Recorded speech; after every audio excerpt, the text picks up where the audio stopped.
and welcome to Jewels Unveiled with Dr. Judith Fletcher. Our guest today is Mr. Mark Peterson, founder and CEO of Sierra Consulting. Welcome, Mr. Peterson. Thanks for having me. I absolutely appreciate you having me here. It's so great to have you here, and I understand that you're here to speak to our viewers about how to build capacity and to create small business growth. So, before we go any further, for our viewers who are meeting you for the very first time, can you tell us a little bit more about your personal and professional background? Absolutely.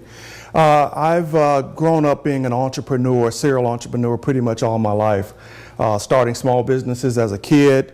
And then when I got to college, I went to Dartmouth up in New Hampshire. I launched a grocery store my sophomore year. Because there were so few places where African American and minority students could get health and beauty aid products, I started a grocery store above the dining hall, took out a loan on my car, and before you know it, I was selling products all throughout the New England area. So that was the first time I stuck my toe into kind of the entrepreneurial pool and was fascinated by that. I stayed on there and got my MBA from Dartmouth, and then began my professional career with companies like General Mills, and then spent a number of years with Accenture as a strategy consultant, and then was lured away by an Equifax startup, ChoicePoint, right in Alpharetta, where I spent time as the head of their incubator. And that was great experience because I got a chance to put my foot in the corporate world from almost like a VC perspective. We bought and acquired a lot of technology, but our group also built new technology. And that's where I got the inspiration to get back out into the entrepreneurial area with the launch of a biometrics business with a company that I started called Pride Rock Holdings. And that company, we took everything from fingerprints to facial images to signatures, and we provided security and background screening services, grew that to about $20 million in revenue, and sold that company off. And that all of that experience led to the inspiration of starting Sierra Consulting. Oh, wow. You know, to really hear all of the different businesses that you were either part of creating or helping to run is really, really exciting, especially with so many so many individuals are thinking of starting businesses. And many have started and did not have success. So congratulations on what you've been able to accomplish. Thank you. So, understanding that, I looked at some statistics and I understand that over 28.8 million businesses are actually ran by a small business owner, which is amazing. How does that surprise you? No, it doesn't surprise me. The growth in small businesses is the engine of America. And you have a number of groups that over the last 3 to 4 years that have really jumped into starting their own business. African American women are the fastest growing group when it comes to starting new businesses. So that number doesn't surprise me. The number that does shock me is that 50% of those businesses after 5 years find themselves closing the doors. And that's the thing that we want to try to avoid, is to give some more of the tools, techniques, and systems that help businesses get past that 5-year mark and create some real value for those business owners. And that is really, really important. And to hear those stats, 50%? 50% after 5 years close their doors. And that's really tough to hear because people put a lot of energy and passion into those businesses. And sometimes they don't have to close because they have great ideas, they have great target markets, but they fail to put some of the basics into place that will sustain the business. Systems to help you measure profitability, processes to make sure that you're doing everything uniformly, and then getting rid of some of the tasks that don't add value so that that owner can spend time thinking about the next 12 to 24 months. That growth capacity that we talked about at the beginning of the show. Okay, great. Well, Mr. Peterson, we have to take a quick break, but I'm so excited to have you here because I have so many more questions that I know our viewers are interested in learning more so that they're not part of that 50% stat. Absolutely. So stick around. To our viewers, we'll be right back.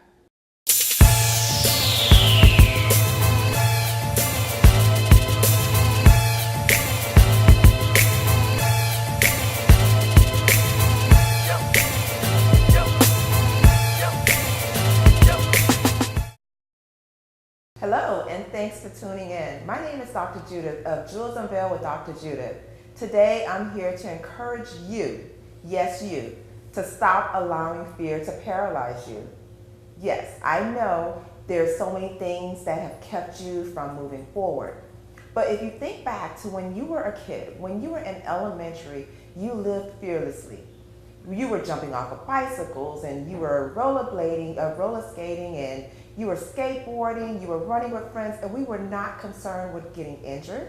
We were not concerned with falling out of the tree and hurting ourselves. But today, as adults, we're overprotective with our kids, we're overprotective with our lives, and we're not taking chances. We're so afraid of failing. We're afraid of what this person may think. We're afraid of a negative outcome. And so we're not taking chances. So today, allow me to encourage you to put aside fear, take control, and start claiming your victory. Stop allowing fear to paralyze you. Welcome back to Jewels Unveiled with Dr. Judith Fletcher. Our guest today is Mr. Mark Peterson of Sierra Consulting. Welcome back, Mr. Peterson. Thank you for having me. So we were speaking about the alarming stats. 50% of many businesses within 5 years are closing their doors. Right. And understanding that, as you mentioned, even when you started some of your businesses, you have taken loans out. So many people are investing hard-earned money to walk away from it. Do you find that with many of the businesses, are they walking away after investing everything into starting these businesses? Yes, unfortunately, that's what happens. You will get loans from friends and family because many times banks will not lend unless you have assets to match. And so you're taking out money out of your 401k or out of your home equity to launch the business. And when they fail, you're losing all of that investment that you put into the business. And that's why I think it's critical before an entrepreneur goes out to have a concrete plan in place that lets them course correct as they see some of the typical problems that cause business failure. And one of the things that I always push is don't put that capital out there. Exactly. A lot of people want to rush and put up a storefront. They want to hang that shingle out there. But some of the most successful businesses in the world started in a garage and stayed in that garage until they proved out the business value, the concept. Apple Computer started in a garage. Google started in a college dorm. Hewlett-Packard started in a garage. And so those business owners knew the most important thing to spend the money on was not on a fancy shingle or a storefront, but to invest in the technology. And once the technology proved out, the margins to sustain the business were there. And I think, listening to the famous organizations that have started out in garages and college dorm and how successful they've been, I think many businesses are thinking, well, how can I achieve that same success? Don't I need a storefront? How will I get people to recognize me and even know that I'm available to provide, whether it is these products or whatever the case may be. So for that new business that's really working on building that brand, that visibility, that's hearing you say you don't need the storefront right away, what would you say to that new business owner? Well, if it were 20 years ago, I think I would sympathize with him. But today you have so many more ways that you can build a business and not have to have a storefront. A number of the startups that I look at now are online stores. And people may say, well, why would I want to run an online store? Well, I'll throw out one name, Amazon. When Amazon launched as an online bookstore, I think everybody at corporate at Walmart laughed. They're not laughing now. No. That online business has been able to create a very powerful engine because they continued to innovate after they launched that online store.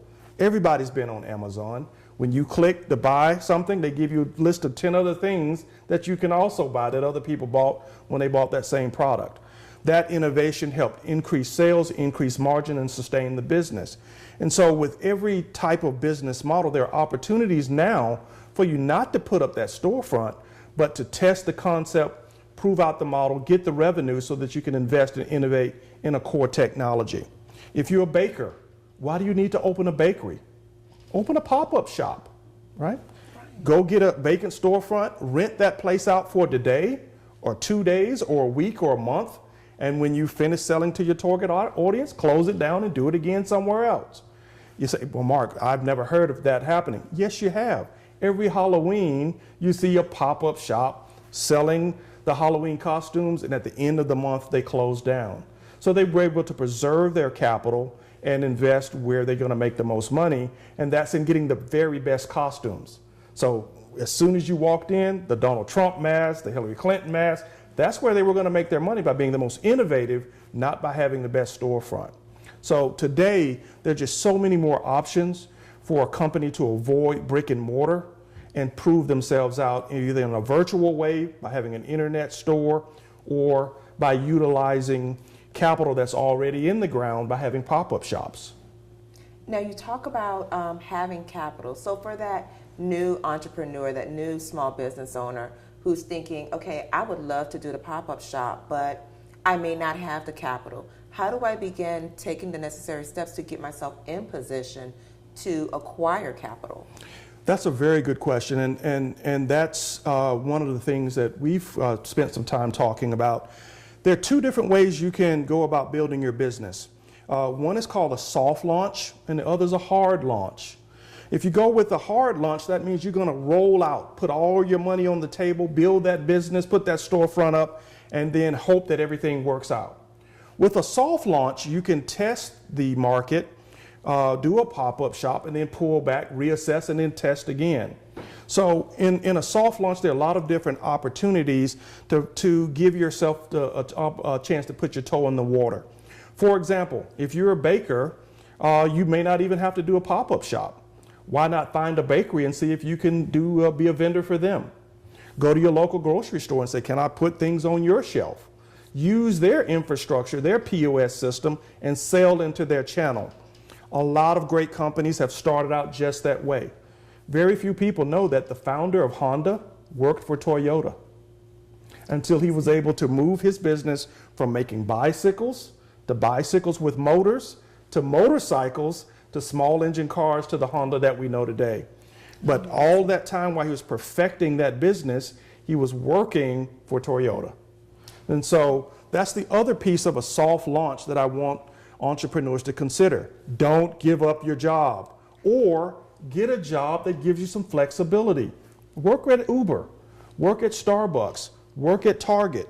Those jobs give you flexibility, they give you benefits, and they give you the opportunity to build some cash and the off time to build your business when you're not working. And exactly achieving the goal that you set out to achieve. Absolutely. So you can self-finance by being an Uber driver during the day or during the night, and running your business during the off hours. Wow. And that's another great way today that you didn't have 10, 15 years ago to finance your startup.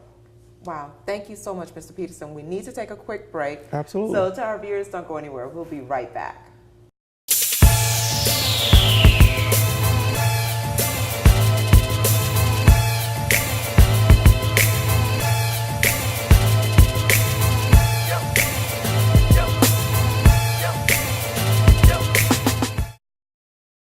Hello, and thanks for tuning in. My name is Dr. Judith of Jewels Unveiled with Dr. Judith. Today, I'm here to encourage you, yes you, to stop allowing fear to paralyze you.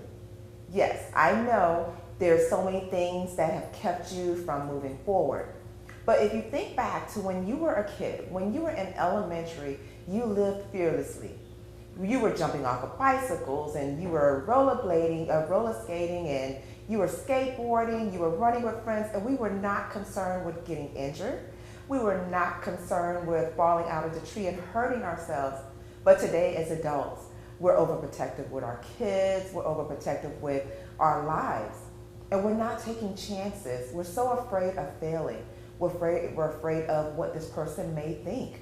We're afraid of a negative outcome, and so we're not taking chances. So today, allow me to encourage you to put aside fear, take control, and start claiming your victory. Stop allowing fear to paralyze you.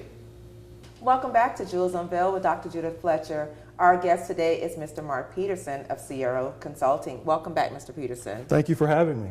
You have been providing such a wealth of information for our business owners and also really helping them to avoid some major pitfalls that unfortunately many business owners before them have succumbed to.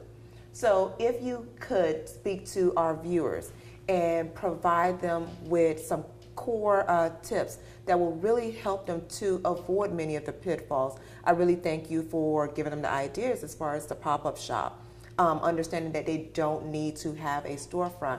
But in addition to that, what would you say are the top 3 tips that you would give to anyone that's thinking of either starting their business or even growing a business?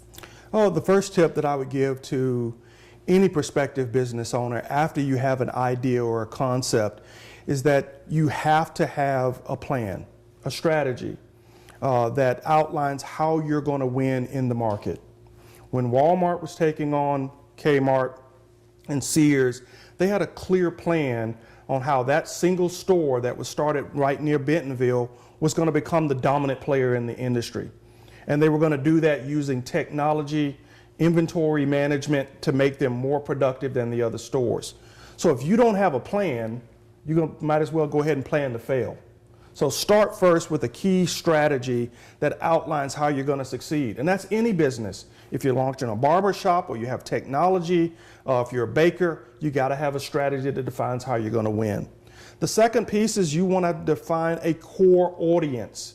Who are the people that are your most loyal customers to the concept that you're building? That is critical. The people who eat at McDonald's are not necessarily the people who eat at Burger King. And the people that Wendy's draw are not necessarily people that go to those other 2 establishments. And Chick-fil-A is, again, a separate set of customers with a separate set of buying habits. So though you may be a restaurant and competing in that space, you need to know what your profile customer looks like. If you don't, then you're selling to everybody, and that means you're not going to make money because you're going to have too much inventory stuck in the back office, and that's your money sitting there rotting away. So core, key, know that target audience, be able to define them, their age, their sex, where they shop, all their buying habits before you start selling anything in that business. Then after that, you got to go into capital preservation mode. All your money goes into what I call slingshot technology. Now, what is slingshot technology? Technology that helps you compete against the giants. That's where all your money needs to go. Not into a fancy car, not into a building, not into signage, into whatever's going to disrupt the market that you're going to go into. And if you're not planning to disrupt, then you're not planning to grow. So you gotta do that. And there are a couple of different things that you can do to preserve capital while you're doing that. Some that we mentioned earlier, partnering with a vendor until you figured out the industry and figured out your business, making sure that you take full advantage of websites like You Promise or credit cards that pay you back like Discover. Those are ways that I was able to save cash that I reinvested right into my business. Discover, 2% back. We made $1 million worth of capital investment into the business. Take 2% of that when you want that back. Of course. And if you sign up for You Promise when you make those, then I could turn around and save for my kids' education while I was building my business. So I got a double benefit from buying stuff for my business that helped me make sure I took care of all my other responsibilities as a father. So those are some of the things that I would advise to any entrepreneur to nail down in concrete before you start marketing your product to anyone. Now, thank you so much for those wonderful tips. I know there are some people that are thinking, well, I'm not just an entrepreneur, I'm a small business owner. Is there really a difference between the two? Absolutely. And I don't want to hurt anyone's feelings, but the way I look at being an entrepreneur is the time that you can invest in growing your business and whether or not you have it. There are roughly 2 million African American owned businesses in the country. 90% of them only have 1 employee. And in that instance, most people have not yet become an entrepreneur. They've just created a job for themselves. And when you're a single person shop, you wear all the hats. You take out the garbage, you wash the dishes, you serve the customers, you do the books. And in those scenarios, you don't have the time to plan the next 12 to 24 months. And guess what? If you take a vacation, more than likely your business is going to fail. You haven't become an entrepreneur if that sounds like what you're doing. An entrepreneur, on the other end, spends 70 to 80% of their time thinking about the next 12 months. For example, let's think about Mark Zuckerberg. Every time you hear him in the news, he's not talking about what's going on currently in Facebook. He's talking about what's coming the next 12 to 24 months. What new technologies are driving the way he's thinking about his industry, be it artificial intelligence or other new alternate reality products that he's going to change Facebook with. He's not looking at the day-to-day operations. He's an entrepreneur. If he walked away from Facebook right now, do you think it would still be around a year? Of course. Absolutely. And so when I sit down with businesses, I push that business owner to say, that's who I want you to be. I want you to have created enough growth capacity where you have people that are capable of managing your business while you think about the next great opportunity.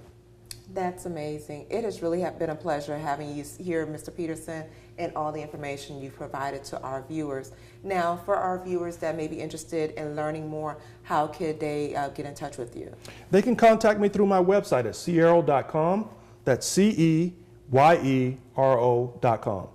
Great. Thank you so much, Mr. Peterson. Thank you. And to our viewers, thank you so much for tuning in to Jewels Unveiled with Dr. Judith.